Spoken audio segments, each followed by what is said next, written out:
Hi everybody, I'm Madison McGann, and we're going to be redoing the flooring in our utility room and our small guest bathroom.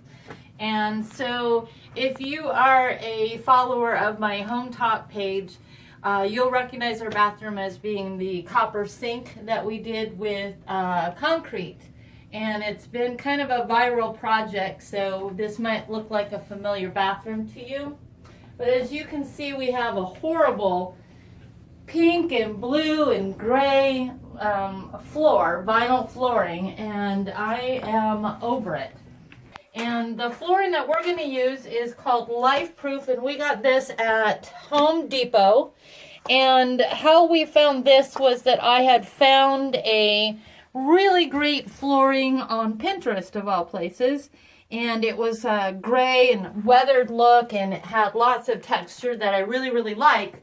So I wanted to do that, but I couldn't find it anywhere. So I found this, and I really like it. Okay, so when we did our flooring, we had kind of a brief description at the beginning, and I had planned on doing the flooring, but my son-in-law came over and he kind of took over. So I wanted to give you a brief explanation of how this flooring works.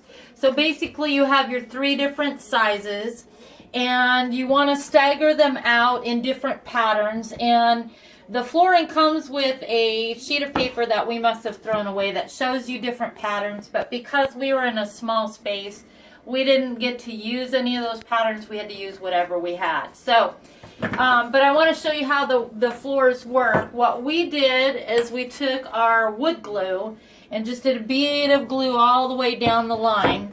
And you can see it's got a little lip right here with an indent into it. And so then it fits on the flooring and it just snaps in like that. And so you can see I can lift it now.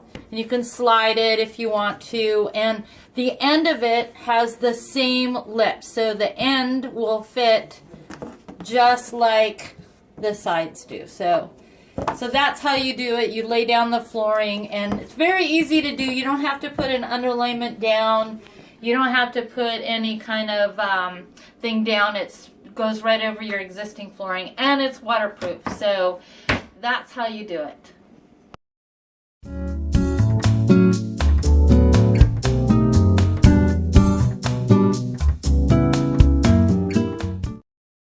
So what we need to do now is get started by removing the trim. So let's get going. Alright gang, got the toilet out of there, and now we're laying this flooring down. We'll do a little time-lapse action for you, but we'll just show you a couple things. Now when you take your toilet out, you must get a what, Andy? Wax ring. Yes, that's the correct answer. And do not use the old wax ring, because this is the stuff you're looking at. So you must, no matter how nice your wax ring looks, replace it.